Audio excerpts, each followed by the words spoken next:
एक समिति के तौर पे ही काम कर रहे थे, लेकिन वो रजिस्टर्ड नहीं थी।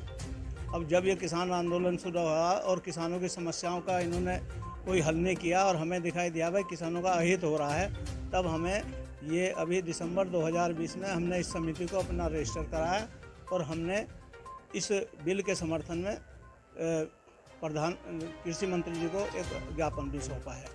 तो वो ज्ञापन उन्हें दिया गया कि ये संशोधन आप कीजिए। एग्जाम्पल के तौर पर फसल जो है टाइम से ही अगर खरीद ली जाती है, वो जैसे गन्ना है अभी, तो गन्ना मान लो खेत में खड़ा हुआ है, कई बार मिल में नहीं डल पाता है या उसकी व्यवस्था नहीं हो पाती है। अगर टाइम से सरकार खरीदने की व्यवस्था करा दे तो आगे की फसल जो गेहूँ बोना है वो टाइम से बो सकता है उसमें। प्लस ट्रैक्टर का जो था कि भाई ट्रैक्टर जो है 10 साल के बाद में जो कानून है, क्योंकि इतने टाइम के बाद में ये ट्रैक्टर वहाँ पर नहीं चलना चाहिए, वो उन्होंने कृषि मंत्री जी ने उस चीज़ के बारे में बताया कि ये कानूनी इसमें पेच है और इसमें हम सुप्रीम कोर्ट में हम लोग भी अपनी तरफ से प्रयास करेंगे कि इसको जो है कानून को वापस लिया जाए। हमने चंद्रमोहन जी को फोन करने का बहुत प्रयास किया, उनकी व्यस्तता को हम समझते हैं, लेकिन हिंद मजदूर किसान समिति की तरफ से कृषि मंत्री से मिलने गए चंद्रमोहन हैं कौन, यह पता करने पर हम पहुंचते हैं एक फेसबुक पेज पर जिसका नाम है जनेऊ क्रांति। दिल्ली के बगल में जनेऊ क्रांति चल रही है और किसी को पता नहीं। फेसबुक पेज पर 2,40,000 फॉलोअर हैं। चंद्रमोहन खुद को क्रांति गुरु कहते हैं और एक आश्रम की जानकारी मिलती है जिसका नाम है श्री परम धाम, जो मेरठ के दौराला में है। चंद्रमोहन नशा मुक्ति अभियान चलाते हैं, रक्तदान शिविरों का आयोजन करते हैं, कई प्रकार के सामाजिक कार्य करते हैं। मीडिया रिपोर्ट में कुछ मुकदमों का भी जिक्र है जो अभी महत्वपूर्ण नहीं है।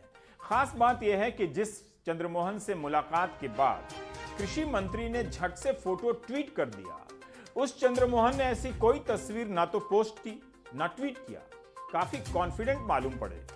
इंस्टाग्राम पर भी उनका अकाउंट है, वहां भी पोस्ट नहीं किया कि देश के कृषि मंत्री से मुलाकात करा रहे हैं, कृषि कानून का समर्थन करने गए थे। Super confident and I like it. जनेऊ क्रांति पेज पर यह पोस्टर 18 सितंबर 2020 को पोस्ट किया गया है, तब भी आंदोलन चल ही रहा था। इसके नीचे क्रांति गुरु लिखा है और श्री परमधाम का पता है। ऊपर की पंक्ति को ध्यान से पढ़िए। लिखते हैं कि इन 3 गारंटी बिलों से ही किसान मजबूत होगा। क्या तीनों कानूनों में ऐसी किसी चीज की गारंटी दी गई है जो चंद्रमोहन इसे गारंटी बिल कह रहे हैं? वैसे यह तो कानून बन चुका है। समय पर उचित मूल्य की गारंटी की बात कहां लिखी है कानून में, लेकिन चंद्रमोहन इस कानून का समर्थन करते हैं। कहीं चंद्रमोहन यह तो नहीं समझ रहे हैं कि कानून में सरकार ने उचित मूल्य की गारंटी दे दी है जिसकी मांग किसान आंदोलन की तरफ से किया जा रहा है। लेकिन इस दूसरे पोस्टर में चंद्रमोहन तो कुछ और कह रहे हैं। कह रहे हैं कि मैं संशोधन के साथ किसान बिल का समर्थन करता हूं क्योंकि मैं भी एक किसान हूं। फिर नीचे यह भी लिखते हैं कि आंदोलन की आड़ में हिंदू और हिंदुस्तान का अपमान करने वालों का मैं विरोध करता हूं। इस पोस्टर में चंद्रमोहन और भी साफ तरीके से कहते हैं कि किसी भी आंदोलन में अगर थोड़ा भी हिंदू या हिंदुस्तान के खिलाफ माहौल बनता है तो वो आंदोलन कभी किसी के हित में नहीं होगा। तो खुद को जनेऊ क्रांति कहने वाले चंद्रमोहन के विचारों में कई तरह के अंतर्विरोध देखे जा सकते हैं। उनसे बात करने पर ही समझा जा सकता था कि किसान आंदोलन हिंदू और हिंदुस्तान का अपमान कैसे हो गया, जबकि उस आंदोलन में ना तो ऐसी कोई बात है ना उसके नेताओं ने ऐसी कोई बात कही है। लेकिन आप समझ तो सकते हैं कि कृषि कानूनों के समर्थन के लिए जुटान कहां से हो रहा है।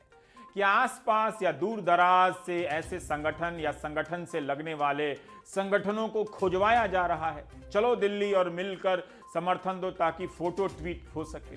चंद्रमोहन का एक YouTube चैनल भी है जिसमें वे इस तरह की बातें करते हैं जैसे मक्का में गैर मुस्लिम या काफिरों का प्रवेश निषेध है, वैसे ही हिंदुस्तान के मंदिरों में गैर हिंदू का प्रवेश निषेध हो।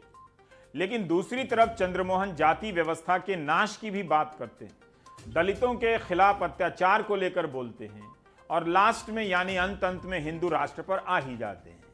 फेसबुक पेज पर क्रांतिकारियों को उनकी जयंती और पुण्यतिथि पर नमन करते हैं। जब से कृषि मंत्री से मिलकर आए हैं, कृषि कानून को लेकर फेसबुक पर पोस्ट नहीं किया है। लगता है आंदोलन की गतिविधियों पर ज्यादा ध्यान नहीं दे पा रहे हैं। टाइम भी सबके पास कहां है। अगर कृषि मंत्री से मिलकर समर्थन करने वाले संगठन की पड़ताल होती तो आज भारत को चंद्रमोहन जैसे कई नए क्रांतिकारी मिल जाते। जनेऊ क्रांति करने वाले क्रांतिकारी। वैसे आपको इस प्रसंग से इतना तो पता चला ही है कि सरकार चाहे तो किसी से भी अपना समर्थन करवा सकती है। एनडीटीवी 24/7 पर श्रीनिवासन जैन ने अपने कार्यक्रम में दिखाया है कि समर्थन करने वाले 10 संगठनों में से 3 संगठनों का संबंध बीजेपी से है, बाकियों का भी संबंध किसी और तरीके से है।